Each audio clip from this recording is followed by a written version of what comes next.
days off. Ain't no days off. Ain't no days off. Ain't no days off. And ain't no days off. Ain't no days off. Ain't no days off. No days off. Ain't no days off. None. Days off. Ain't no day. I got a lot of ain't no days off.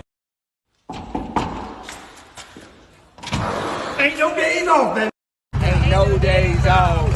Ain't no days off. Ain't no days off. Ain't no days off. And ain't no days off. Ain't no days off. Ain't no days off. No days off. Ain't no days off. None. Days off. Ain't no day.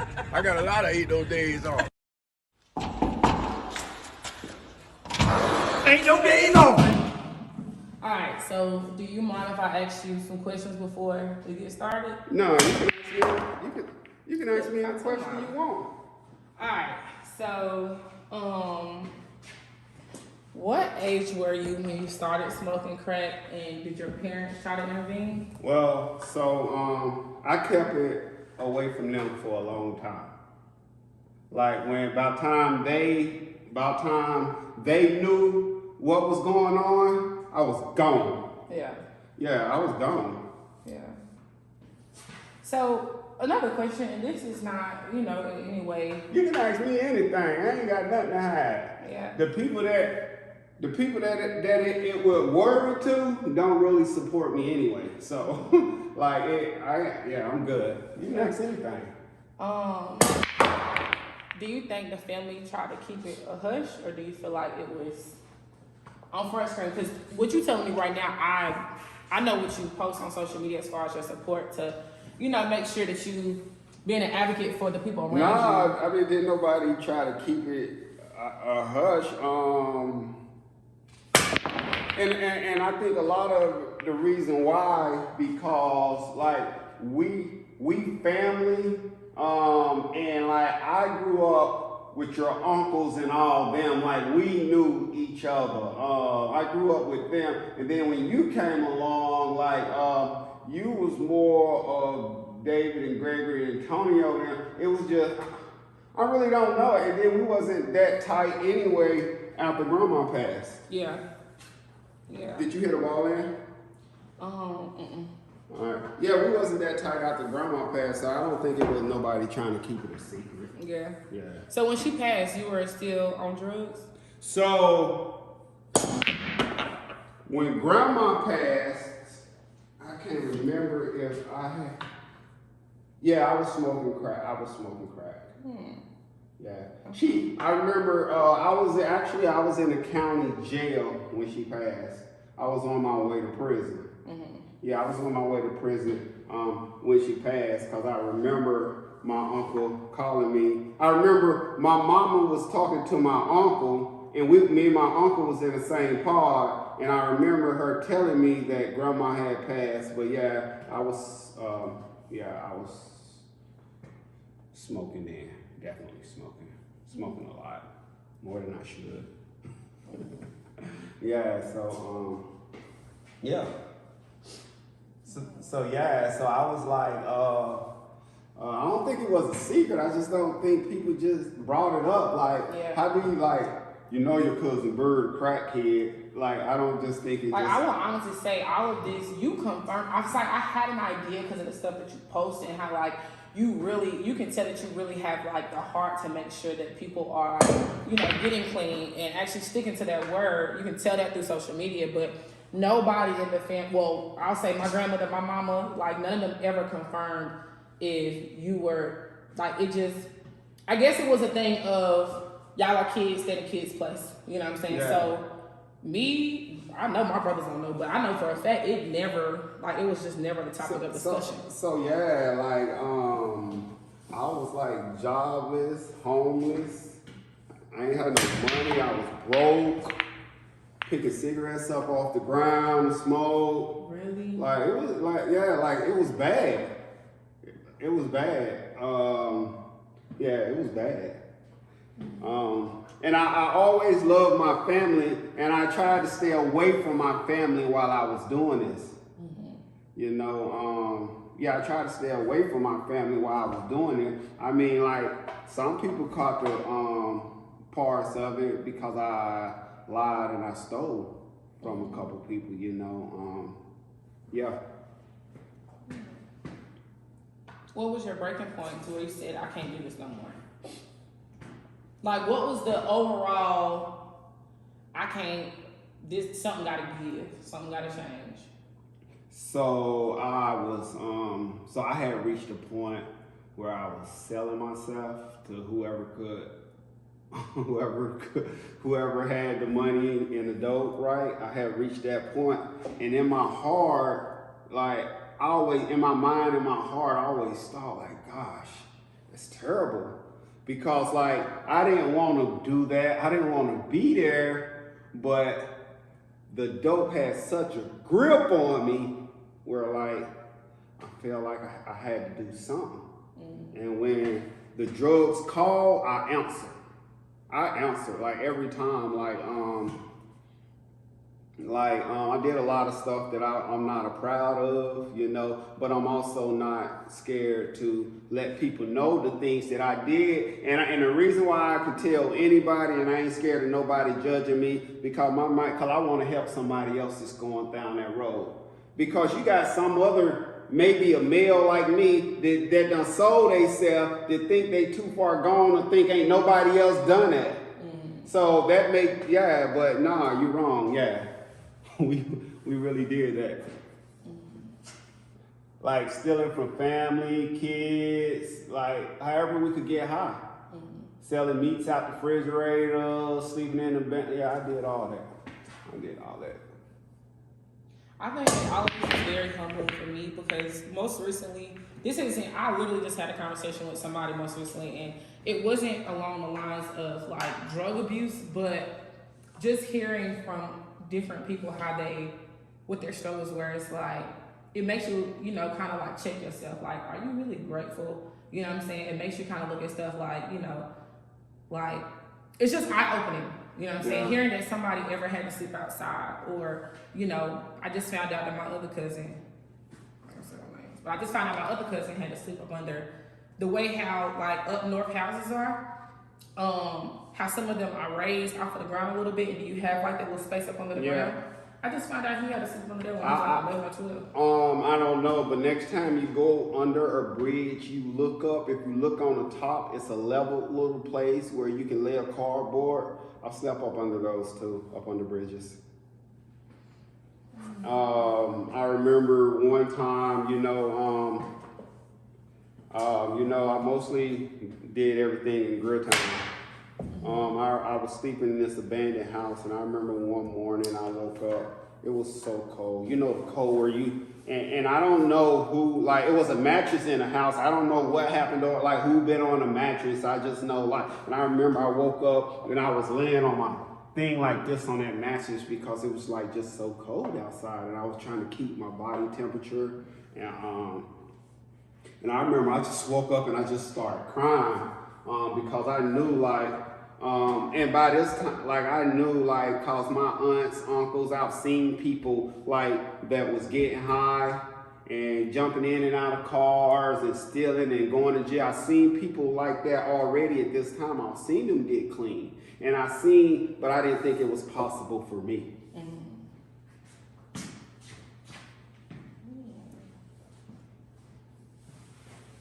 It is deep. It's so deep. It's so deep. But I'll say it's definitely good to know all this now because it makes me look at you totally different. I'm not gonna lie. It makes me go from just looking at you as, you know, the bird that everybody, you know what I'm saying, that my mama has said is her cousin to, well, hold on, bird got an actual story. You know what I'm saying?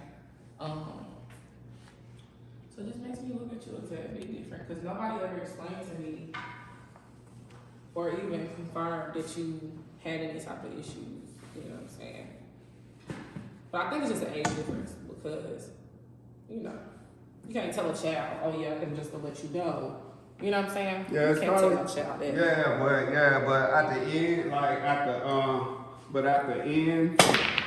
but at the end, like, I really didn't care who knew what. Right. Yeah. Yeah, at the end, I really didn't care. It didn't matter to me. The only thing that mattered was what? Get high. That's all that mattered. Did none of that other stuff matter. Did nothing else matter. And I believe now I'm better than I've ever been. I'm in a good place. I'm in a good place, you know.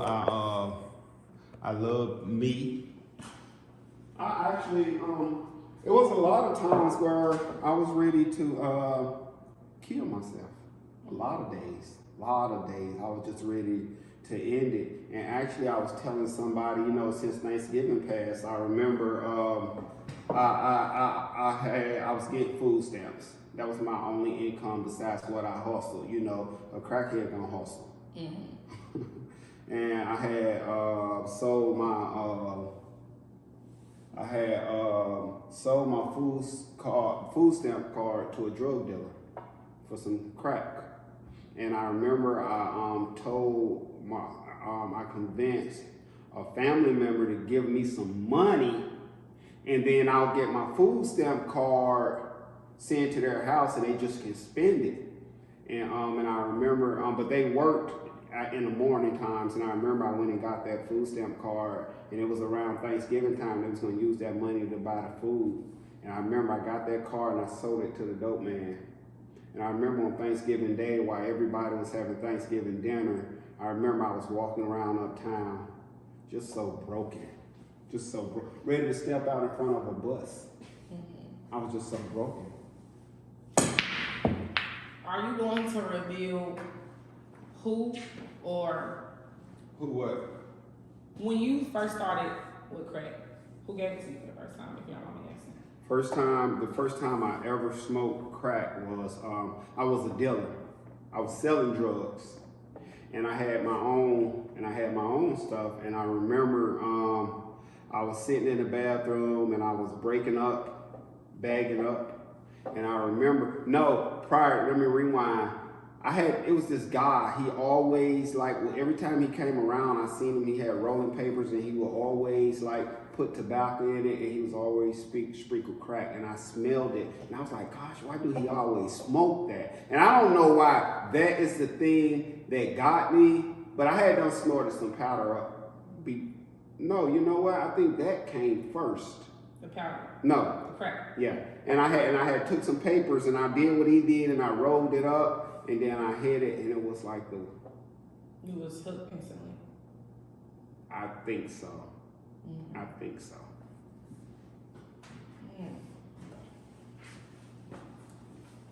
That is scary how one moment can change so much. And then it's sort of like, and I'm so glad I could talk about my life now. And the reason why, and it's free. It's freedom when you can tell anybody, this is what I've been through, this is what broke me, this is what it's like today. And it's so much freedom because a lot of times, when I told you I sold myself, and people out my neighborhood, they know that. They know my story, they know about prison, they know everything about me, right?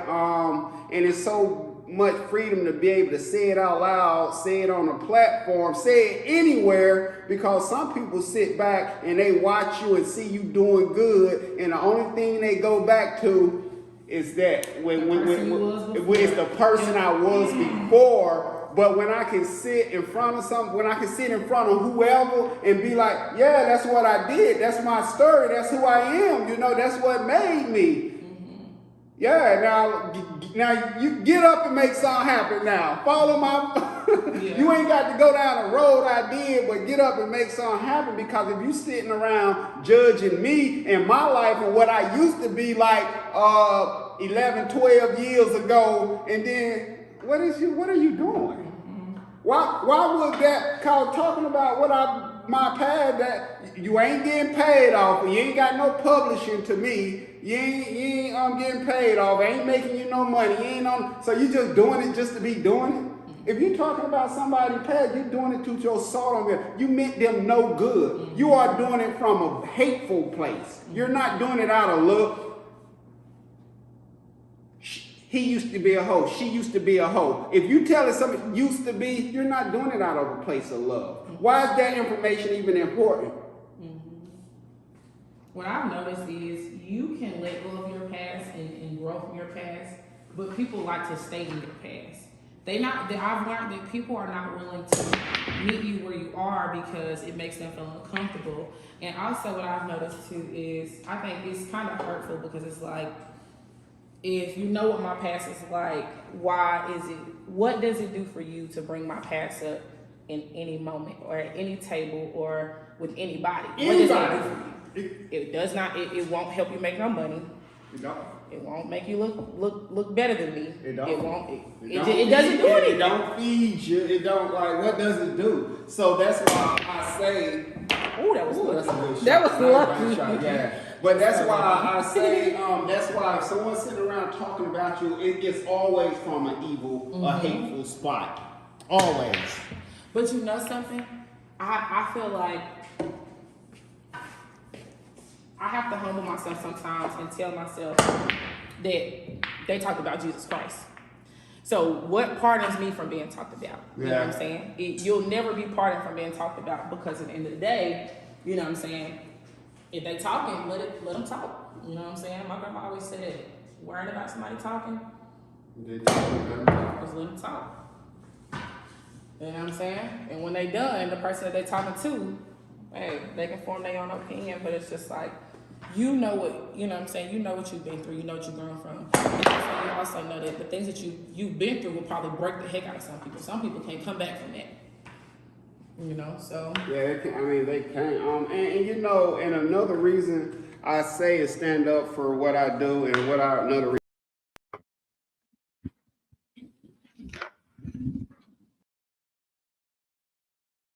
What I do, because a lot of people dying.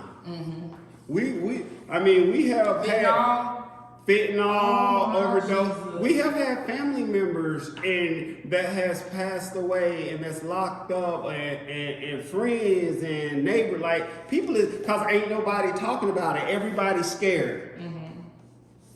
Everybody's scared of being judged.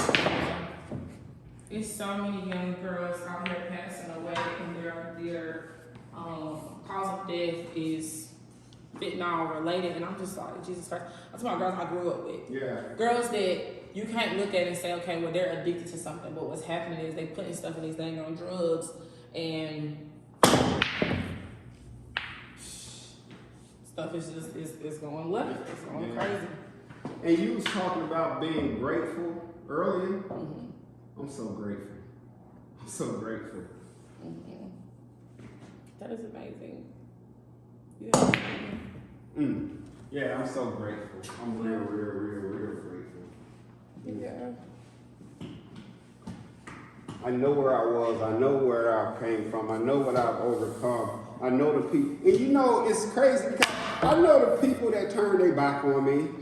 I know who they is. And I've helped a lot of them. I know people,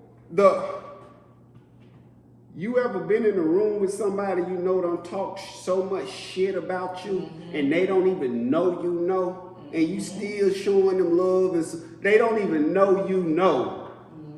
We know. That's how it is. And it's a certain type of, the energy shifts. You can tell, you can walk in a room like you ain't even got a bend on, but in that energy a shift. I don't like to be in rooms like that. I don't like to be in rooms. When I was on drugs, I had to get high. Like I hung around with people all day that I normally wouldn't have hung around with. I went places that I know I wouldn't go today. You know, I went in some really dark hellholes. You know. Good. God told me that was a good shot. Look, I don't even know what balls I'm shooting. I'm just shooting at all of them. I don't even really know what's going on. But yeah, I understand, and I think it's so unfortunate because the sad part about everything you just said is we got a lot of family members that do that. And it's like, I just be like, bruh, like, I ain't gonna go there. That was almost a finish. But see, it was. But I am, I'm a testimony, because I really do believe, like, if I can do it, anybody can do it. Oh, Hold on. I just made a post. Did you see my post? I literally just said that. Like, so there's Sarah Jakes was talking about basically how we get into this mode of asking God, why us? Yeah. Ooh, this your word for the day. This your word for the day. All right, She was talking about why, we go into this mode of God, why us? Yeah. And then God say, why not you? I'm using you as my stage right now. You are my stage to show my grace and my mercy. I just made a status about that, and it comes to a place to where it's just like your life is going to help and save so many people. So it's like, not why you, why not you? Why not you? Because nobody can do what you're doing better right now than you. Nobody could have handled your life the way that you did. Oh, you better say that. No, I just listen. When you just said that, it tickled in my funny bones. I say, God, if you don't get out my name, I'll irritate message. But no, seriously,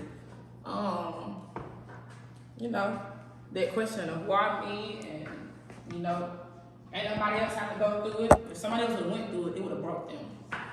Everybody, cause it's not made. Everybody not made for you. It's not made for. Everybody not made for it. It's not made for everybody. I heard somebody share that say God give his strongest battle to his strongest soldiers or something like that. Like, so if I say he ain't gonna put no more on me, I can bear that. Like, cause what you made it through would have broken killed some people. It would have broken killed some people. And I'm gonna tell you something too. It's a reason why God let you live through that. God let you live through that, and He's continuously blessing you through it because He knew for a fact that you was gonna take what you went through, make a platform, and give Him the grace for it. that's why you can't. That's why we don't judge people. There we go. That's why you can't judge. He knew that He knew that you was gonna take your situation and say, okay, this is what I've been through. You know what I'm saying? But I'm here today because of this. You know what I'm saying? That's why it's hard to judge. Yes, sir. Ain't no days off. Ain't no days off. Ain't no days off. Ain't no days off.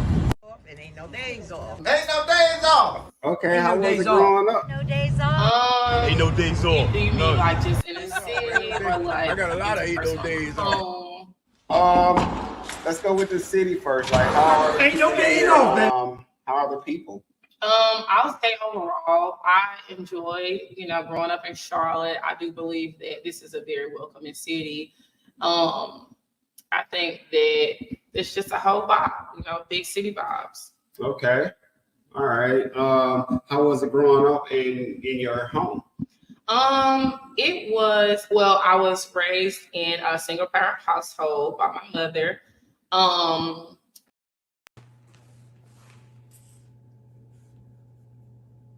You as quickly as possible, I'll say that my childhood was very structured, I think structured is the best word for it. Okay. Very structured. Okay. I see that with a lot of single parent homes, because they're working, the breadwinners, they making stuff happen, so they want things to happen the way they want it to happen because they're.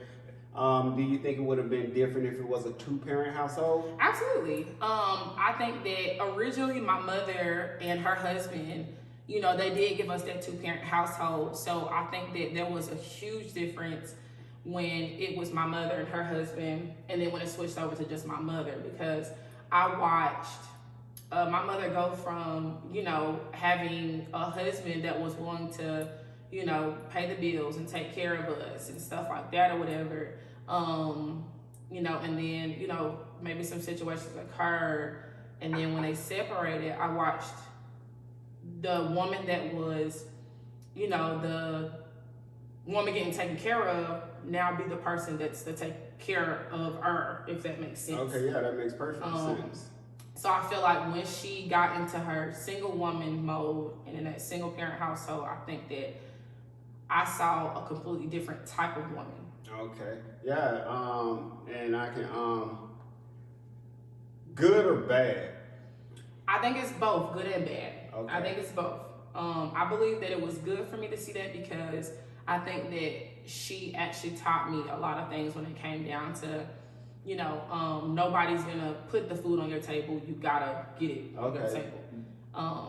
Being independent. Being independent, but the bad part of being independent is you don't want to raise a woman to be independent. You know what I'm saying? It has to be some type of balance, because if a woman is too independent, well, now you're raising a woman to be, you know what I'm saying, another single mother, if that makes sense. So why you don't raise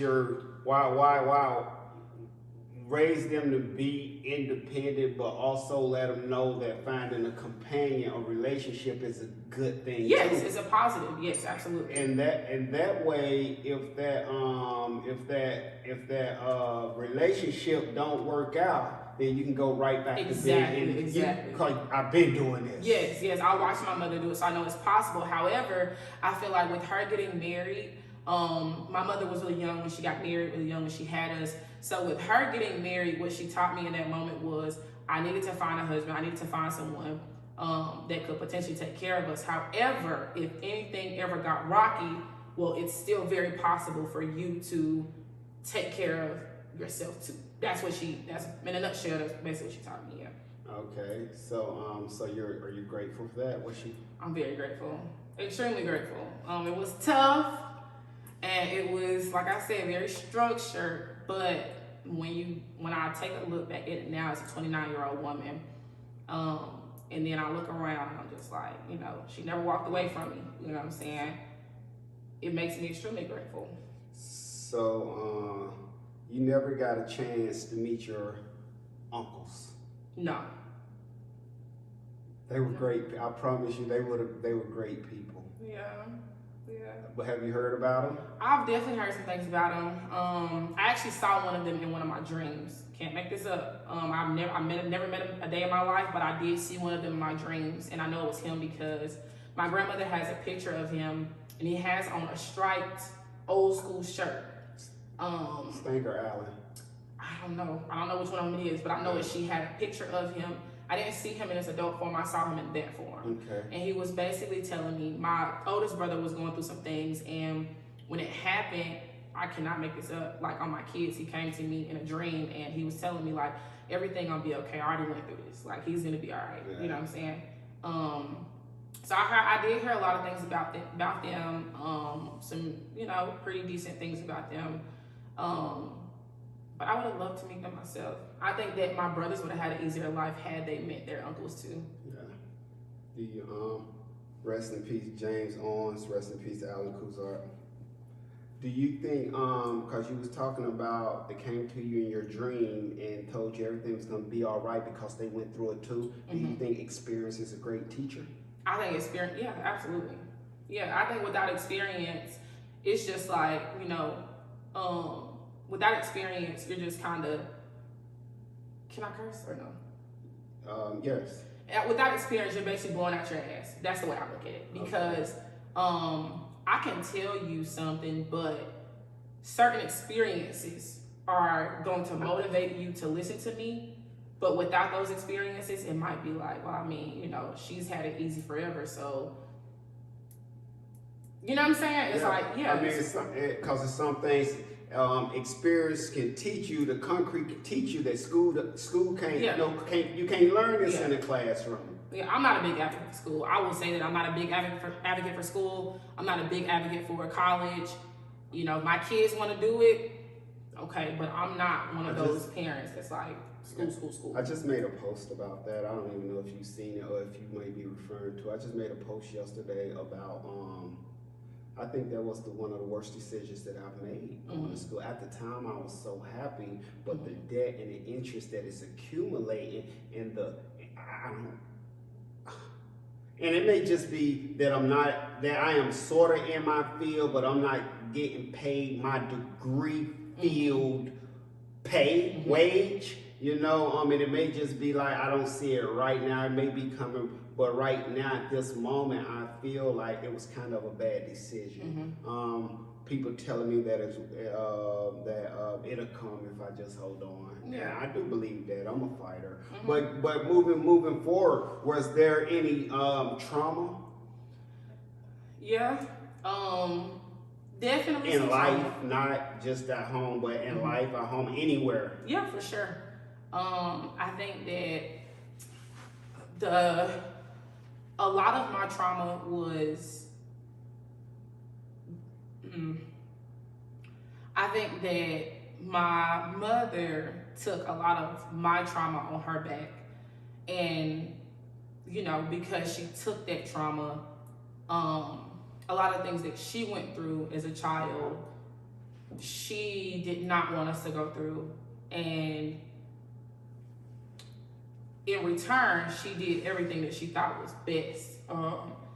But even with her doing everything she think was best, we still, in a sense, experienced trauma. Not, you know what I'm saying, just with her, but just like with the outside world. Because I think that because we were not afforded certain things, when it comes down to male role model, just things in general that I think that, you know, we needed as kids, you know what I'm saying? I think that those traumas kind of, it forced, I'm trying to explain this the right way. I think the traumas forced us down a certain path, and then we had to hurry up and clean it up before that trauma did away with us, if that's the best way to explain it. Do you think it forced you to grow up too fast? Yeah. Yeah. Did? Mm-hmm. All right. So you're talking about trauma as far as physical things, mental things, spirit. Like I heard you say that affording different things. Were you talking about like clothes, cars, food, or stuff like that, or more of a mental thing? More of like a mental thing. Like I think that when how you asked the question about parenting and households and two-parent households, I have friends that were brought up in two-parent households, and the difference between us is it's extremely visible. You know what I'm saying? You wouldn't see it from the outside what those differences are, but when you actually sit down and you have a conversation with us and you ask them what they went through, and you ask me and my brothers what we went through, there's a complete difference. So it's like, looking back, you're a grown woman now. Looking back, do you think that your mom did the best that she could do with what she was working with? Yeah. Yeah. 100%. And as kids, we can't see it then because as a child, we're so selfish. We want what we want, but we're so selfish. We, like now being an adult with kids, now you realize the things that they went through. That just to put food on the table, clothes, Christmas, like now you really, but we couldn't feel it as children. Yeah. I think that for a very long time, I resented my mother so much. I mean, I wholeheartedly resented her. And it was to the point to where the resentment that I had, it blocked and blinded me from seeing the sacrifices that she had even made. So because I felt like, you know, I shouldn't have had to go through this, I shouldn't have had to go through that, I was in a mode of selfishness because who am I to speak on what she is doing, and she's doing her best, you know what I'm saying? There's certain things that I feel like, especially when it comes down to her upbringing, that my mother went through that, you know, like I said, it caused her to go into protection mode and caused her to go into, well, yeah, it won't be my kids. So she moved a certain type of way, you know what I'm saying? I used to be extremely jealous when, you know, we would go to family functions and all of the family knew each other, but we didn't know them too much, you know what I'm saying? And my mother's response was always, you know, I want to block y'all from certain things. And I did not understand it. I'm like, well, no, like, you know, my cousins, all of them cool. I want to be with my cousins. Like, they having fun. You know, they get to do certain things. They not getting whoopings. You know what I'm saying? They get the, you know, they run around Gridtown. They known in Gridtown. I'm not known in Gridtown. Don't nobody, you know what I'm saying? So I used to have a certain level of, well, dang, ma, you know, let me be cool. You know what I'm saying? And she was just like, well, you know, why you think you about to be cool? Come catch this butt whoop, and then on top of that, you're gonna appreciate me one day. But it's like, you don't see that when you a child. Right. You like, no, let me be great. But her stopping me from doing the things that I wanted to do helped me be able to do the things I want to do now. Had she not had us as structured as she did, I think that I would be in a completely different place. I think that there would have been another cycle ran, and I think that my brothers would, you know, regardless of their situations, I think that they would either be dead or in jail. So you saying that was the way your mother ran her household was a good thing? Yes, it was a great thing. It was a great thing. Wow, yeah. It's because think about it, when you're a child and your friends get to go Do down the everything. block, you like, I want to do it too. And you got your friends that'll come back and tell you how fun it is. You like, if I ask my mama, you know, can I go hang out? My mama gonna tell me no. She gonna tell me to sit in here and hang out with my brother. She's gonna tell me to go get on the laptop and do some work. She's gonna tell me to do I don't want to do that. I want to go hang out. And that's because she got that experience we was talking Yes. about. We went through that. Like, I remember asking my mom, can I do certain stuff? And she said, no, you can't do that. I remember her telling me to, them not your friends. But they are my friends. Like, what We you fighting mean? our parents. They are too our friends. Yeah, they are our friends. You just don't understand. As we got older, we realized a lot of the stuff they told us, they were right. And we were just so closed-minded and so selfish that we didn't understand. Yeah, we didn't like understand they can walk out of class and cuss their teacher out and hang out late, and they go home and then they be right outside. But when I get in trouble at school, I'm on punishment. I can't do this and I'm I getting can't a whooping. Yeah, Like- why? Like we didn't understand, but now we realize they gave us what they had and they wanted the best for us. Yep. Okay. For sure. Yeah. I remember, just real quick, I remember there was my grandmother was having a Thanksgiving dinner at her house, and my great grandmother was coming over from the nursing home. You know, they was getting her and stuff like that. The entire family was there. My Uncle Kevin, Rest in peace. rest in peace to my Uncle Kevin. You know, the younger generation and stuff like that. And I used to always, I don't care what the family function was, I always wanted to go to Dee Dee house. Dee Dee is my other cousin. Dee Dee is my big cousin. I always wanted to go to Dee Dee house. Dee Dee house was fun. Yeah. You know, Dee Dee house, I didn't get into no trouble. You know what I'm saying? You know, she was in a sense like my favorite big cousin. You know what I'm saying? I can go over there and I'm like, dang, I can talk to Dee Dee about anything. You know what I'm saying? And I'm not gonna get into no trouble. I can do something and I'm not gonna get into no trouble. You know, so I would ask, you know, at that particular event, I said, Mom, you know, I want to go with Dee Dee. You know what I'm saying? I'm telling Dee Dee, I'm like, Dee Dee, ask my mom if I can come with you. So of course, you know, Dee Dee like, yeah, you can come with me, girl, I don't care. My mama, on the other hand, no, you're not going today. I'm like, Mom, why I can't go? She got nothing at all with boys with her. You're not going with her. Right. Mind you, the boys are my cousins. So I'm like, well, I should still be able to go. Right. You know what I'm saying? It's like in those moments, like I used to tell myself, like, well, you know, this is not fair. Like, you know what I'm saying? She's doing this out of spite. She doing this because she don't like me. She doing this because she can't stand me. Not realizing that in those moments, what she was trying to do is, you know, now that I'm older and I have brothers, you know what I'm saying? And I know how my friends move when they come to, when they used to come to my house with my brothers, you know what I'm saying? Not saying that, you know, anything would happen, but like, you know, it's just a certain type of energy she wanted. Well, you know, Dee Dee, yeah, you know, Dee Dee been off the porch. Yeah, so it was fun. It was like, I can go over there, you know, I didn't do anything wrong. Dee Dee never let me do anything bad. But if I wanted to sit upstairs and roam all day and watch TV, I could do that. She understood. Like she was a young lady and you was a young lady coming up on her. It was like my break away from home. You know what I'm saying? But then it's just like when you go to New Orleans. You can't go to New Orleans every day and have fun. At some point in time, New Orleans is gonna be like, well, dang, I ain't getting nothing done by being here every single day. I gotta go back home and I gotta get stuff together. Okay. If that makes sense. That definitely makes sense. So so you're growing up. You're learning life. What life is about. Life is tearing me up. Yeah. How was school? As far as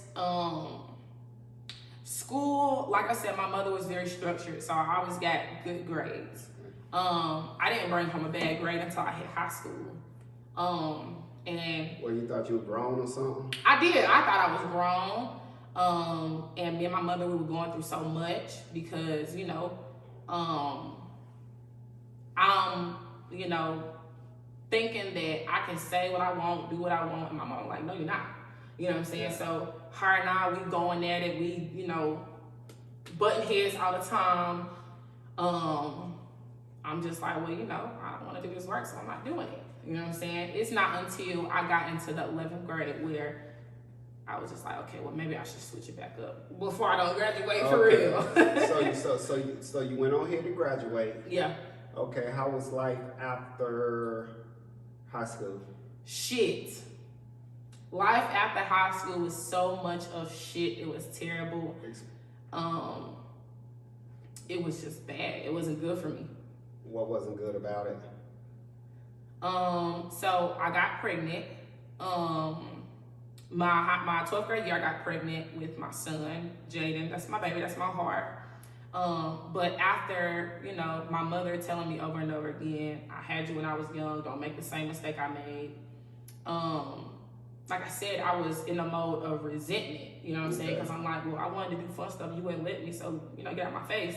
So, you know, I'm doing a complete opposite of what she's telling me at this point. You know what I'm saying? So I wound up getting pregnant with my son. My 12th grade year, I still graduated. I graduated second in my class, by the way, you know. Hey.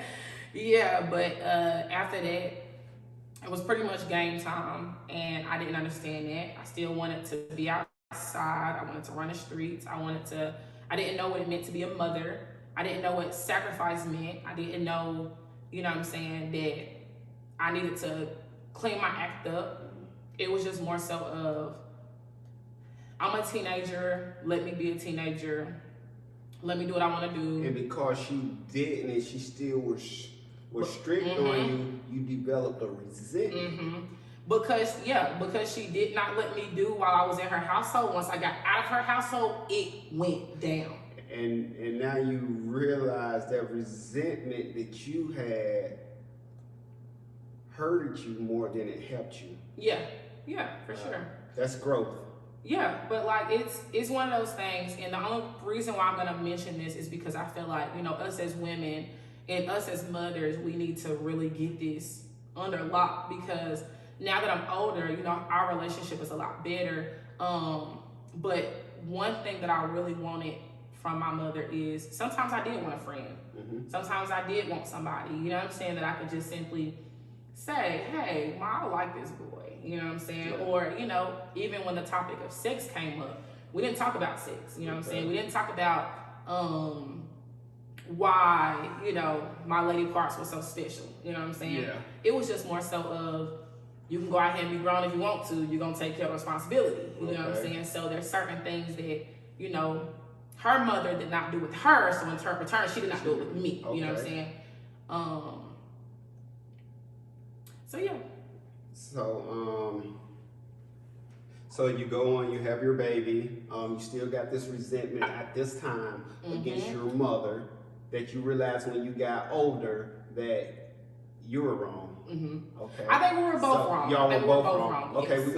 Okay, so you got your baby, you have your baby. What happened after that? I'm gonna leave a short part of my life out, and it's just simply because things I keep with me and God, and you know, the people that know, they know. But the people that don't know don't need to know. The people that don't know don't need to know. But I would say I went through a portion in life where I struggled really, really hard. My son had a mother because he had my grandmother. And I wasn't being responsible. I wasn't, you know, doing the right things with my money. I wanted to party. I wanted to hang out. I wanted to, you know, I was finally free and able to be this version of Jasmine that was concealed for so long. I couldn't get a whooping for it. I couldn't get yelled at for it. There was no punishment there. Do what you want to do. I could do what I wanted to do. And you can't skip the struggle, Yeah. the beginnings. Yeah. and the reason why, because that's what made us. Mm-hmm. Because if we don't go through struggles down here, and then we go on in life and we get successful, in the minute things come our way that we ain't experienced before, we don't know what to We do. don't know what to do. But see, my mother is so crazy because I always used to be so angry at her. Like, Ma, you let me struggle. You know what I'm going through. You know what I'm saying? But if she did not let me struggle, and my mother put her hands away from me at one point. I mean, she literally took her hands off of me and said, all right, you think you grown? You want to try to cuss me out? You deal with life. Be grown. And she told me to be grown. And what happened was, I thought I did that, and life was so good it was fun, but it was the struggle, you know what I'm saying? I remember I got a friend who I slept on her couch, you know what I'm saying? But life is fun. But life was fun to me because that same friend, you know, she would get liquor, you know what I'm saying? She would, you know, it would be a party. It was a party every night, you know what I'm saying? She had the house that everybody would come to and drink at and stuff like that. And mind you, throughout this point in time, I'm hanging around people that, you know, they're on the same time as me. I don't really have nobody in my ear telling me, Jasmine, you know, we all hanging out, but we don't got kids. You got a son, you know what I'm saying? I didn't really have nobody correcting my wrongs, except for, you know, my mama in my ear, like, you need to get yourself together. But also, like I said, I'm resenting her at this point, so I can't even hear what she's saying. My grandmother, she's like, you know, well, I'm not about to keep doing this for too long, but she did, so I continued. Okay. But I literally remember, like, you know, I was sleeping on somebody's couch. You know what I'm saying? Living your best life. Thinking it looked so good on Didn't social have your media. kid at the time. No. Well, okay. So I've always had custody of my baby, but what I would do is, like, you know, my baby, he would be in the house with me. You know what I'm saying? In a way, it's just, I feel like he kind of went through the struggle that I went through with me. You know what I'm saying? Okay, so and you know, like, and that's growing up. Like, all we want to be is grown. We don't know once we start growing, them bills gonna start kicking our ass. Them decisions we make that we didn't see, like when they got to, like, shop on the clearance rack for us, and when they got to, like, use the coupon, like, we didn't see that part of the struggle. Like, I got money, but this bill is due, and you know, and everybody don't struggle. But I'm just saying, my mama did. Yeah, your mama did. And everybody don't see that part. Then you get grown, like, kicking your ass, you find yourself on the couch. Like, what happened once you stop sleeping on that couch? I can tell y'all the exact day that I got off that couch. Now, mind you, like I said, my mother had completely removed her hands. And in all of this, like I said, I don't believe she was innocent, because she was dealing with me how she would deal with a woman that's just getting on her nerves at this point. You know what I'm saying? She don't know how to deal with it because she was not equipped with the proper tools to deal with what I was doing. You know what I'm saying? She didn't know how to, you know, she wanted to use her muscle to deal with it. You know what I'm saying? But yeah, so literally, I had, at this point in time, I was, you know, I hang out with a group of girls, and like I said, I was sleeping on my homegirl couch. But I started to realize that I was being talked about. You know what I'm saying? So while me and them were hanging out, everything was cool. However, behind closed doors, there were certain conversations that I was not a part of, but my name was in, and I said, okay, you know what I'm saying? Like, this is, obviously, I'm not wanted here, you know what I'm saying? But I'm laying on this couch, so I'm thinking that it's cool. But I called my grandmother, and I told my grandma, I said, you know, Grandma, like, I need help. I need to come home. You know, I don't really see it. I just don't see things really changing for me right now. What did she say? She told me, she was like, well, I'm gonna talk to your mama. And when I do, you need to come over here humbly and apologize. But you did go home. I went home. And my life changed when I went home. Your life changed for the good. So what happened once you went there, as far as your life, like, what happened? So I think I went home around the age of probably about like 21. I went back home. Do you want to share your age or no? Yeah, I'm 29 now. Okay. Yeah, I'm 29 now. But I went you back don't home. Look it. Cause stop playing. But I went back home when I was 21, and I remember my mama was still giving me hell. I'm like, bro, why is this lady bothering me? But now she done started to resent me. You know what I'm saying? Because she's angry at me because she like, you know, I done gave you the best of me. I done sacrificed all of this, and you got the nerve to sit up here and, you know what I'm saying, act like you mad at me. So, you know, she was going through her own stuff while I'm going through mine. So her and I were still butting heads terribly, to the point where it's like, I'm only here because, you know what I'm saying, I just need somewhere to stay. But other than that, I'm ready to go. But when I moved back in with my mother, I think I stayed there probably about a year. Okay. And I started working for this place called Wingstop. And I went to Wingstop. I cannot make this up. I went on Indeed. I filled out an application.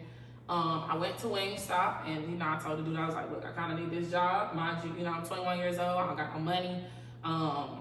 And I had just got fired from this place called Pitney Bowes. It was a mail room. Like, you know, we sort mail and stuff like that. Okay. They fired me, so I didn't have no money. And so, yeah, I started working at Wingstop. I was making, I think, $8.50. 21 years old. 21 years old. Okay. $8.50. So, yes, I started working there or whatever. And then within a week or two of me working there, they like, you can be a manager. I'm like, I've never been a manager nowhere. You know what I'm saying? I've never been able to keep a job. I've never been responsible enough to keep a job. So I know I can't be no manager here. The lady that owned that place, whatever she saw in me, I don't know what she saw, but she wound up actually making me a manager. Okay. When she does not know it, her name is Alex. And, you know, Alex, if you do hear this, I just got to thank you because I think that you definitely contributed to my success too. But Alex made me a manager. When she made me a manager, it made me believe in me, because I'm like, oh shoot, like I'm actually like running her store for her. You know what I'm saying?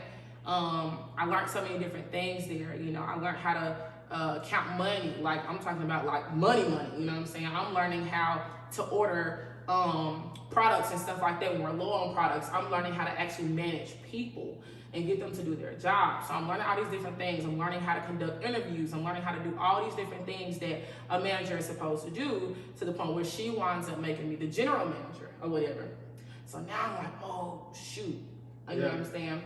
I can't, you know, I'm actually doing something that actually means something. And then, because of all of that, I'm like, well, shoot, I might as well see what else I can do in this world, this big old world.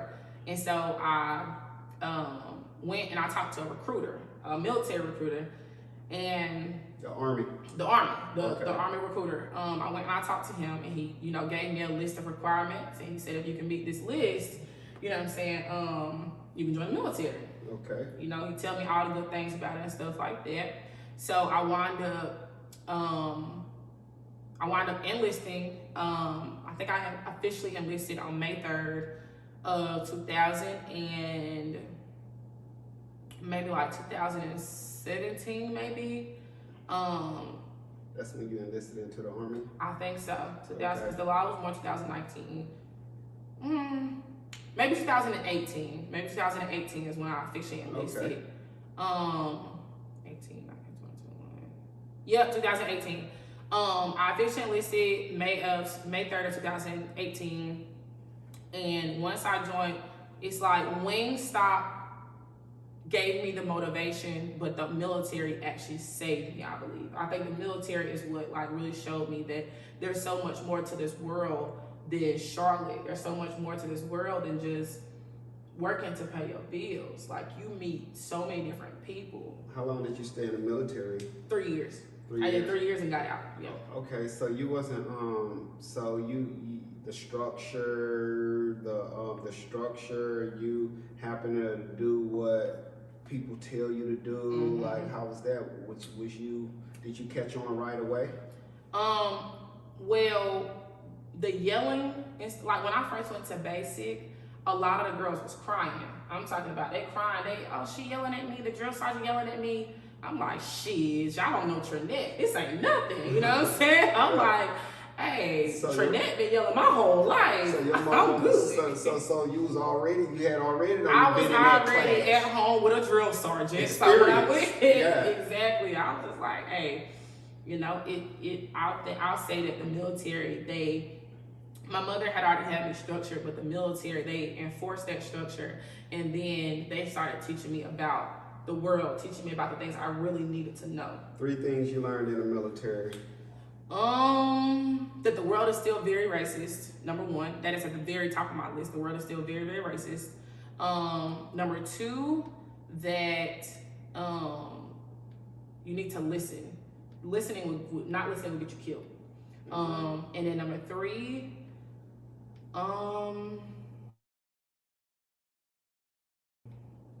experience life to the fullest. And you was in the Army, Mm-hmm. so you didn't learn to be all that you can be. Yeah. No. Yeah. Yeah, of course. Yeah.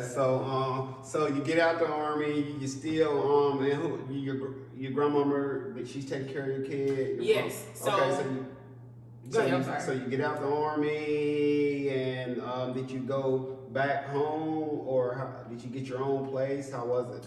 So before I joined the military, and this is why I say I grew up I didn't really fully grow up until about 22, because in the midst of me staying at my mother's home, this is before I joined the military. I was working at Wingstop, and one of my homegirls had just moved into this house. I'm like, well, she didn't move in. Her boyfriend had just got a house. I'm like, yo, we 21, 22. How can you afford a house? She's like, we paid $800. This right here was obviously years ago, so they were paying $800 and something for a 2-bedroom. I'm like, hold up, I can afford that. Yeah. So mind you, I'm 21 years old. Met my mama. Me and my mother had got into a big argument, big blowout, extremely huge. And I had my cousin kids with me that day. The argument that we got into had got so disrespectful that some things happened, and in that happening, it happened in front of my baby, my son. And I said, you know something, I'm too old to be staying at her house. You know, this is her kingdom. I'm gonna let her have her kingdom. I gotta get out on my own, and I need to make some shake. So I wound up calling my homegirl, hey, does your landlord have any more houses? She gives me his number. He has a 2-bedroom in Mint Hill for $795. Wow. 2-bedroom house now for $795. So I got my first house when I was, I think, just about to turn 22. I was about to turn 22. And then responsibility kicked in, because I said, oh shoot, I got this house. I done spent all my money on this house. I don't even got no food. So I started calling around, calling family members. And then I really learned what family, you know what I'm saying, what they will do and what they won't do, because I started calling family members. And in that moment, I don't think, my grandmother couldn't do, because, you know, she was already going through her stuff. But when I got my house, I didn't have not one family member that actually came through to help me. My best friend's mother came to my job when I was working at Wingstop and brought me $80. And that $80, I went to the grocery store and I bought some groceries with it. Then I had another really good friend that I've known for a while. When she got her check, she gave me $60. So with my best friend mama $80 and my homegirl $60, you know, that's what me and JJ ate off of in that house for the next 2 weeks. So I got paid again. Okay. But yeah, so that's when responsibility really kicked in. When you got your own place. When I got my own place, all yes. you was thinking about getting out the house and getting your own place. That's it, yeah. Then responsibility started kicking in butt. So when I got that place, I was still working at Wingstop, but then I wound up going off to the military, but I still had my place back home. Okay. So my grandmother and my mother. I always wondered, do they pay you in the military? What type of money we talking about? Was they paying you enough to keep your house? Yeah, because my rent was only $7 something. Yeah. The military, what people don't know about the military, when they hear the military, they think of money. The military pays you by giving you a mindset. Okay. That you get more of a mindset than you do of money. Okay. In the military, I think my check every 2 weeks was probably about $1,100 to $1,200. But it's because I had my son on my documents and he was my dependent. You know what I'm saying? Okay. Had I not had a dependent, my check would have been like $700 every 2 weeks. You know what I'm saying? But yeah, so when I came back home, I went back to my original house. You know what I'm saying? They still had everything running. My house was still clean, all of that. So it was just like a smooth transition. But I left a little girl and I came back a grown woman. Literally. My mother raised me, but the military made me. So serious. Yeah. So now you're grown up. You're out the army. You got your baby.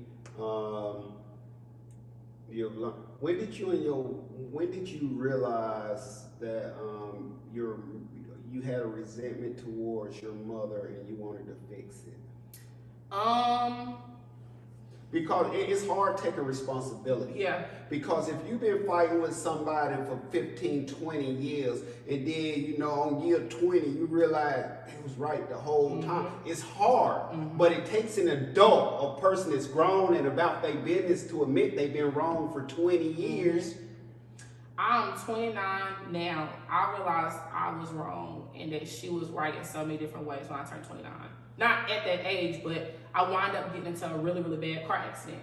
Probably a lot like, and this is so recent, and I feel it's kind of embarrassing admitting that it took this long, but I got into an accident where a tractor trailer had hit me and my daughter, and as soon as it happened in that moment, all I could do was call my grandmother and my mother. And my mother, as soon as she heard me crying, and I said, Mom, me and Delilah just got hit by a tractor trailer. My mother, she's at work, by the way. She's in a whole different state at work. My mother said, she said, what? What just happened? I said, a tractor trailer just hit us. My mother, you could literally hear it in her voice how terrified she was. She dropped everything she was doing and was trying to make her way back to Charlotte. And mind you, I'm crying. She's on the phone crying. I'm like, Mom, I'm good, though. I'm good. She's like, no, I need to come down there. Like, you just, you know what I'm saying?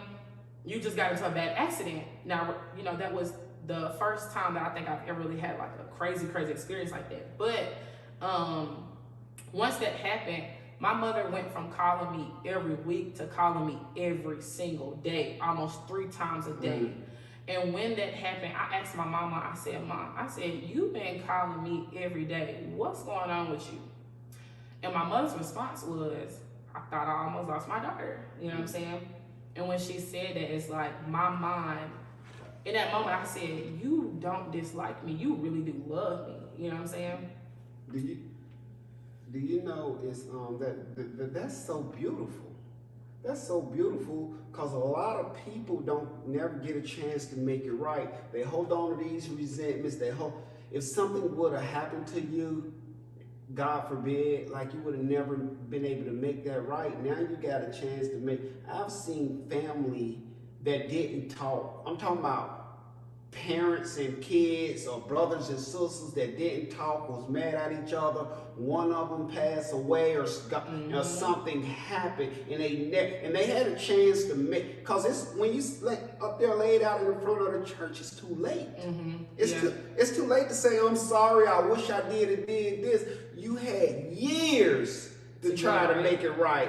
And sometimes, like, I understand you have toxic relationships. And I understand, like, you ain't, like, and I understand, like, see, cause I can love you and I can make it right without, we ain't got to hang out all the time. I just want you to know I love you and you can call me. Yeah. But being in each other's presence, I know we're toxic, like, we're going to get into it. But the point of me telling you I love you and you know I'm there if you need me, or will make me feel so much better. It makes you feel, I called my best friend after I got off the phone with my mama. And I told my best friend, I said, like, I think my mother, for the longest time, and it does not mean that she did not love me, but I told my best friend, I said, my mama really loved me. You know what I'm saying? Like, my mother is terrified to lose me. And you could hear it. Literally, all I asked her was, I said, Mom, you have been calling me every day since my accident, multiple times a day. What is going on? When she said, because she thought she almost lost her daughter, it's like, she didn't say that I love you in that moment, but I think the little girl in me heard, I love you. You know what I'm saying? Like, and it was, I needed to hear that. You know what I'm saying? So it's like now, if you would have did this same exact interview last year, there would have been no appreciation in me for her. You know what I'm saying?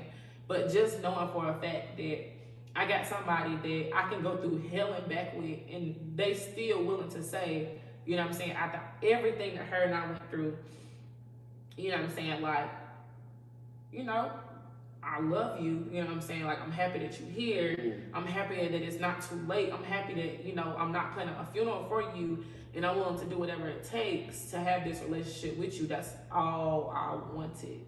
And it's like instantly every bit of resentment dropped. I think I dropped my white flag. I threw up my white flag. I think she threw up her white flag. And I no longer feel like it's her and I no longer feel like it's me against her. I feel like now it's us against whoever. You know what I'm saying? And I needed that. I needed that so bad because for so long I've held so much anger. So much anger. And all of that anger went out the window. Wow, that's beautiful. Yeah. So how do you think you do with relationships? You mean like male relationships With or like relationships, people, male, friends, like whatever relationships, how do you think is your relationships different? I think that I've always been the type of person that's like in relationships, whether or not it's male, friends, family, I'm a chauffeur, you know what I'm saying? I'm a chauffeur type of person. So like if you're in the moment of, you know what I'm saying, loving me and you're showing me that you actually care, I'm not gonna put you on that shelf. I'm gonna have you right here with me. I'm gonna have you near and dear to my heart. But unfortunately, the way that I disconnect from people is very much, I will put them on a shelf and that's where they will stay, you know what I'm saying? Mm-hmm. And it's only to protect myself because I feel like the way that I love, I've been so sick and tired of getting hurt through love. And I'm not just talking about me, I'm talking about through friends, family, all of that it's like once I get to that point of, you know what I'm saying, you're not trying to help me, you're trying to hurt me, it's just, you know, I tend to kind of pull away from that person. Is it easy? It's very easy. I don't know what it is, but it's like it's even with years in, very much, because I believe in choosing you. I believe in you choosing you. You know what I'm saying? I believe that if I have to constantly sit back and say, okay, I'm going through this drama, or I'm going through this hurt, or I'm going through this, it's always something with this particular person. I can love you, but I can love you from over here. You know what I'm saying? And that love will never be broken. It will never be shattered. If anybody do anything to you, I got you. If you need me, I got you. But I'm going to send it from over there. I'm going to mail it to you. Yeah. You know what I'm saying? So it's like, it's always me versus me. And what and that's not a bad thing. You say you're gonna choose you. Yeah, I have to choose me. I have to. And that's a good thing. And it's okay to love people from a distance. Like we say, some relationships are just toxic, and we don't. Yeah. I love you, but I'm gonna love you over there. Mm-hmm. But if you need me, I'm gonna be there. As soon as you need without a doubt. And that's sort of like the love you say your mama displayed from another state. Mm-hmm. Like when you needed her. And it's just something about her knowing her child. Like it wasn't a drill. Yeah. Like she said, okay, yeah. Like, all right, this is game time. Yeah, and you say that moment changed your life forever. Yeah, we should say forever. Especially. Yeah. I feel like even now, if my mother was to get on my nerves right now, I would meet her with way more grace, because I know that in the end, she's not, I don't feel like she's angry with me no more. You know what I'm saying? I feel like we've both, you know, put them white flags up, and we're working actively to just simply be there for each other and to, you know what I'm saying, meet each other where we are, you know what I'm saying? But like just people in general, you know, I think that even when it is a thing of me choosing me, no matter what the situation is, you know what I'm saying? If it's a bad relationship, if it's a bad friendship, if it's a bad familyship, you know what I'm saying? Even when I do choose me, I feel like nobody remains the same. You know what I'm saying? Right. So with that being said, if you do have to put somebody on a shelf, if they on that shelf and you seeing that they're no longer coming with that type of energy, the energy that was causing, you know what I'm saying, things to be negative or things to just be out of place, you know what I'm saying, at some point in time you can meet that person where they are, Right, you know what I'm right. saying? But I do not believe in meeting people where they are if it's gonna be drama filled or if it's gonna be, if you're gonna, no. Yeah, and I definitely get that because I don't like a lot of drama. I like peace. I'm at an age now. I want peace and stability and genuineness around me. I want people that's genuine. If I got to question why you're around me, what am I doing in this room? Like, I don't even want to be there. And another thing, I think that this transition, for one, I don't believe that anybody in my life was removed from my life. Okay. I don't believe that anybody in my life was removed from my life accidentally. I think that most recently I went through, within the past 2-3 years, I think that God has placed and removed people from my life intentionally. And in him doing that, I think that God set me down by myself for a really good amount of time and showed me that if I don't have nobody, I still got him. Yeah, I do believe that. He said, well, this is going to hurt, so I'm Yeah. going to protect them for later. Yeah, This yeah. got to go. And that's a good thing. And that's a good thing. Do you feel like, as you say you're 29 years old, do you feel like friendships and relationships are the same as they were back then when No. you were coming up? No.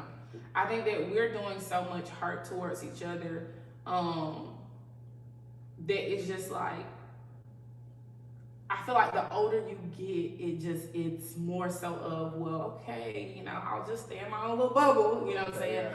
And I went from asking why I was not allowed to be around certain people to fully understanding why I was protected from those people, you know what I'm saying? Okay.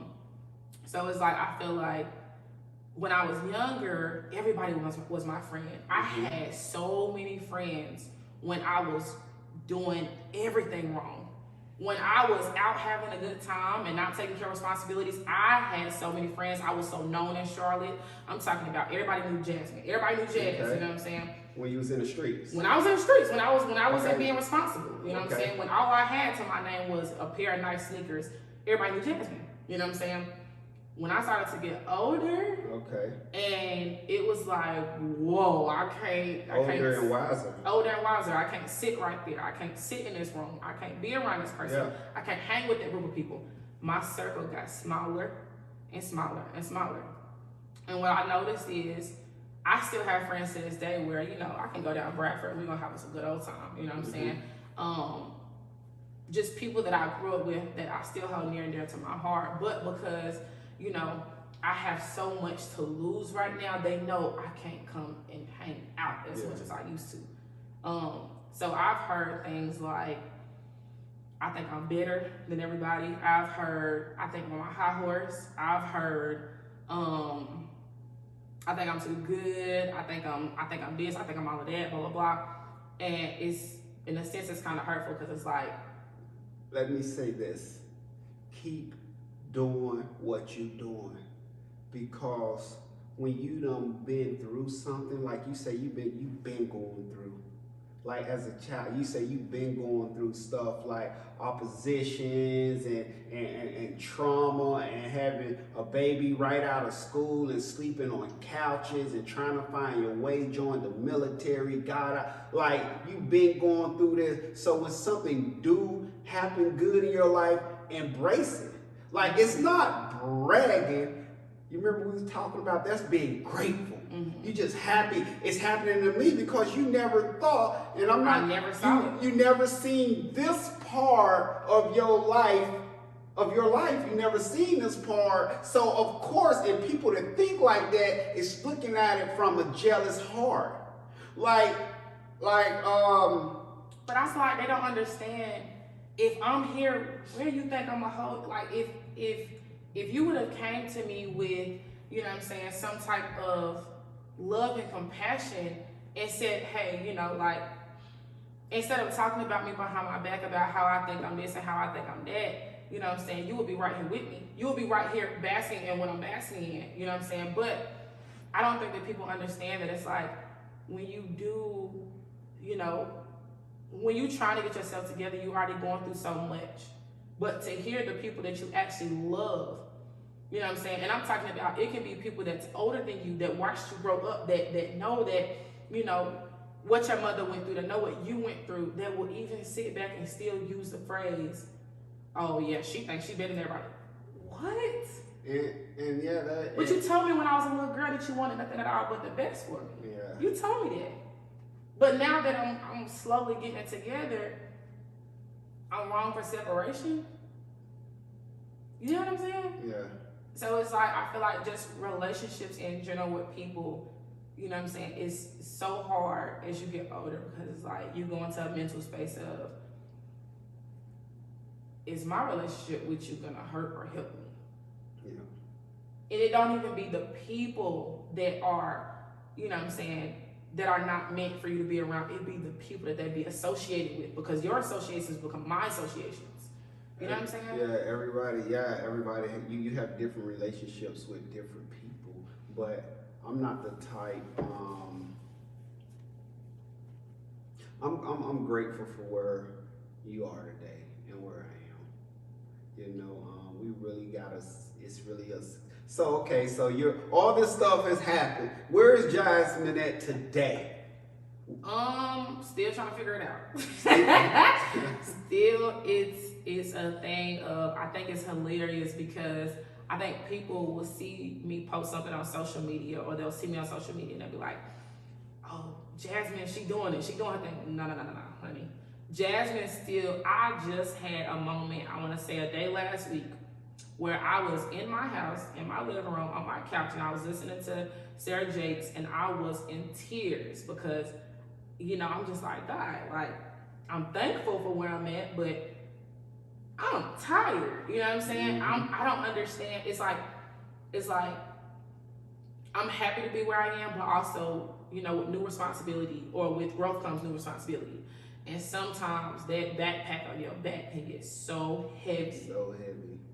And people look and they see the finished product, or they when you, first of all, when you going through on the inside, I'm the type of person, when I'm going through on the inside, I'm inside of my house with God and I'm going through that. My relationship with God has grown more than anything. Mm-hmm. So it's times where I'll be in the house with, you know, in my just crying, you know what I'm saying? Telling God, like, I need help right now. You know what I'm saying? And it's to the point to where, you know, even my son, like, you know, he done came in the living room before, like, Mom, I hear you crying, what's wrong? And I'm like, baby, you gotta understand, like, these tears that I have, yes, I'm hurting right now, I'm a little bit sad, but your mother understands that, you know, this is just those growing pains that just simply, they hurt a little bit, you know what I'm saying, but you just gotta keep on rolling with the punches, you know what I'm saying? So overall, I think right now, God, I'm in a place to where God has me right where he want me, you know what I'm saying? I'm sorry, go ahead. So no, you go. You're free. But yeah, like, I just want to encourage anybody, like, I'm so sorry for getting emotional. It's just, I just want to encourage anybody, like, I don't care how tough it may be, how many times you want to give up, like, just remember where you started at and just keep pushing, and get on your knees and talk to God, because when you don't have nobody, God is right there. He's still listening. You know what I'm saying? And I feel like it's one of those things where it's like, I'm really grateful for my grandmother, because my grandmother is the one that kept pushing that small mustard seed, that small piece of mustard seed, you know what I'm saying? And just having faith, you know what I'm saying? But it's like, right now in life, I feel like God has me exactly where he wants me. And I know for a fact that, you know, he's using my life right now as that stage to show his grace and his mercy, and to show that it don't matter where you started, it's gonna matter where you end at, you know what I'm saying? So just, you know, I'm just hoping and praying that the future holds more. You know what I'm saying? I used to look at certain people, and I used to be like, gosh, that's what I want.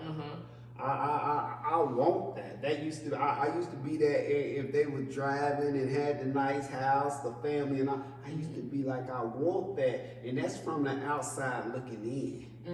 And as you get closer, and what I realized where them growing pains you was talking about, everybody go through stuff. Everybody. But when you give birth, like a woman, she go through pain, she go through her 9 months. It hurts giving birth. But once you give birth, like you fall in love. So once you get to the other side of that problem, it feels so good. It feels so good. It feels so good. So growing pains is not. It feels bad at the time because you're going through them. But like if somebody could come to you and they be like, yo, Jasmine, this what I'm going through. You be like, gosh, I went through that about 2 years ago. Look, do this. Your pain is now being used to help somebody else and strengthen somebody else. Yeah. I will honestly say it's hilarious because when I've had people say, you know, I look up to you. I've had people say, you know, Jasmine, can you help me get to where you at? And I just be looking like, I really be trying to figure out where people think I'm at because. So what are you doing today? Where do you work today? So, you know, of course, my salon or whatever. Your salon? Yeah. Hey, not because I'm saying you were just working for $8 an hour. Yeah.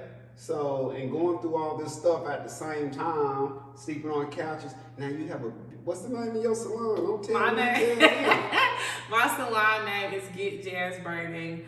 It is located literally right off of Little Rock Road. Yeah, so if you guys need your hair done, please come out. But yeah, so I do work at Get Jass Braiding. I do have employees. And also, I literally just launched my new braid band that is selling worldwide. I launched it on Black Friday. And through the grace of God, I don't know how, but it's actually doing very well. But it's just still like sometimes it'll still be like, ugh. Where can they find all this stuff at? If you guys will go to my Instagram, it is _GETJAZZZED. That is my business account.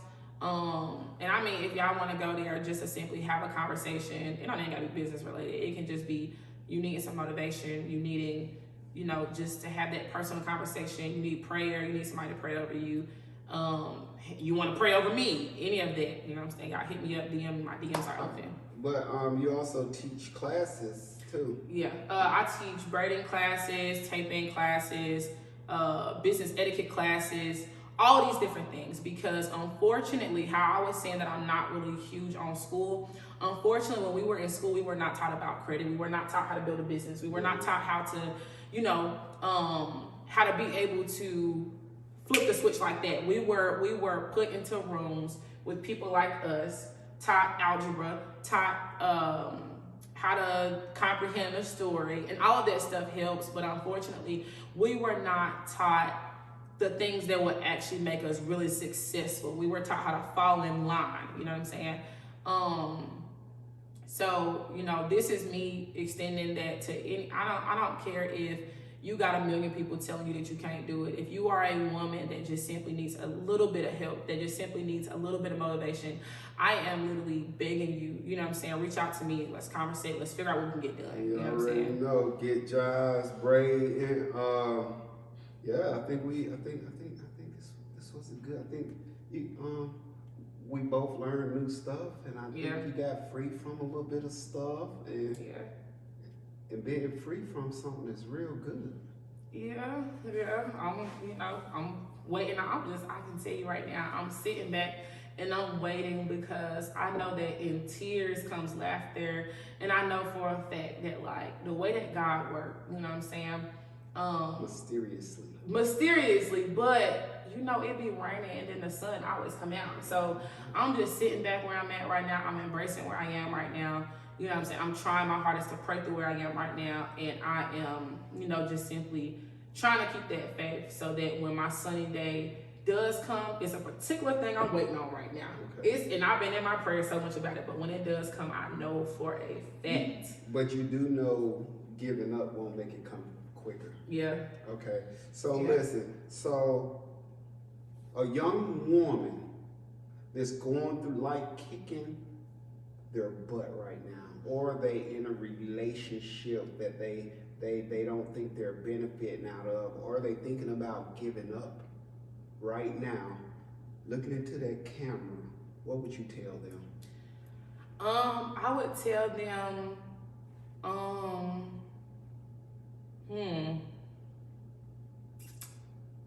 Michelle Obama did not wake up Michelle Obama. Michelle Obama got a story too. I would tell them to stand where they are. I would tell them to get so specific in their prayers that it becomes repetitive and you just like, well, what am I saying to God right now? I would tell them to reach out to someone that can potentially help them. I would tell them to break free of, definitely still have their circle, but also see about getting some different women in their circle, some older women, some women that can, that can tell them, hey, look, you know what I'm saying? Somebody that's done been through something. Somebody's gonna hold them accountable. I would tell them just to hold on a little bit longer. Hold on a little bit longer. Should you be is it good to be hanging around people that's exactly on the same page as you mentally? I'm gonna say no. I feel like you should not be the smartest person in the room. You should not be the most mentally stable person in the room. Everybody needs somebody to learn from. Because you need to be growing. You have constantly. to grow. Yes, you have to grow constantly. And also, I will also tell those women, I've always been the type of person that, like, when I'm around the people I'm comfortable with, I'm comfortable and I'm able to talk. But like, if I'm around somebody that I feel like, that is just has it all together or that makes it look good, I just be like, well, is this person gonna accept me with all the trauma and all the dang on hood stuff I got in my past? You know what I'm saying? So I would just say, don't feel small in those rooms. Yeah. Is there any part of there any part of your life you're ashamed of? Oh, that question. If I'm being honest, you ain't got to say what part, but is there? I would say yes. Yes, there's something in my past that I don't talk about with nobody. Without telling why, what do you feel ashamed of about it? I just feel like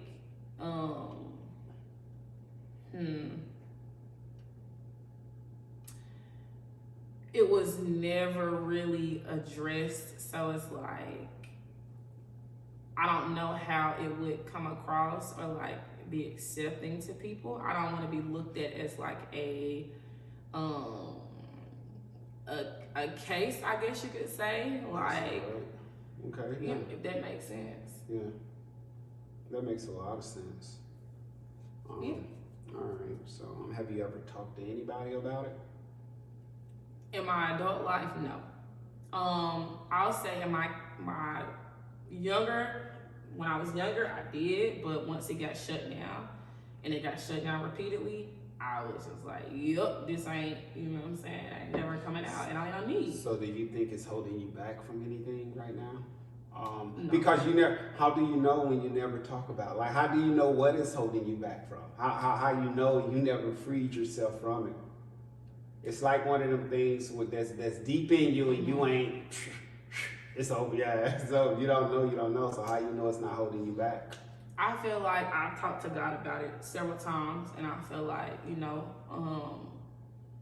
I think also there's a lot of power in, if, not trying to say this in any type of way, but the only thing, the most common thing that people do when you tell them your deepest insecurity is they use it against you. So what I've done is I've taken the insecurity and I've given it to God, and Oh my gosh! But what? But listen. But what about when you take that insecurity and you pain shared is pain lessened. And what a secret do, it grows in the darkness and it dies in the light of exposure. What about, and I'm not saying here, what about when you get to that place where you like, I don't care what you know. This ain't who I am, because like knowing like if somebody find out, is your lights gonna get cut off? No. Is you gonna get evicted? Mm-mm. Is the people you worried about finding out, are they supportive of you think? No, not really. No. Just It's one just of them things. You're not comfortable. I'm not there yet. You know what I'm Okay, saying? you're I not feel there like yet. that's a. I believe you're still growing though. You Yeah. fixed it with your mama. Yeah. You got your business. You're doing real good. You're doing real good, and you might not know this, but I think it's safe to say that a lot of the things you describe. See, sometimes like as we give our loved ones and our kids things that all we got.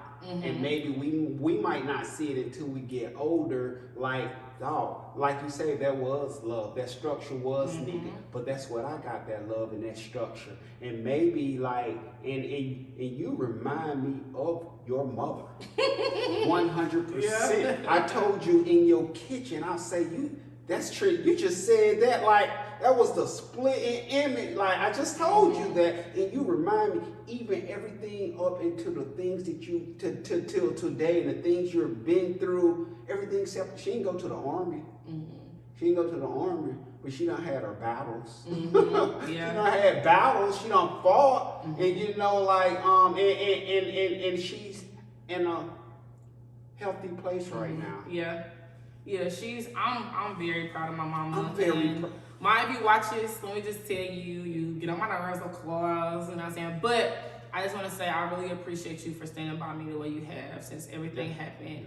And I also want to say that I'm very proud of you because I feel like for you to have went through the things that you went through as a kid, I don't think I would have been able to come out on top. And I think I would have had an excuse. I feel like I would have had an excuse. I need to get her on here because if you ever sat down, I don't know if you know her story, but like she has a story. Yeah. Like and if you sit down and you talk to her, y'all talk like, and you find out her story, you will realize like, gosh, Mom, we twins. Yeah. That's what you may realize. And so if you watching this, internet, like this is your invitation to Ain't No Days Off podcast. Yeah. But thank you so much. Thank you for having me. No, thank you for being here. I love you. Give me a hug. Thank you. Thank you so much. And thank you for not making me feel uncomfortable. Oh no. Well, you were feeling uncomfortable.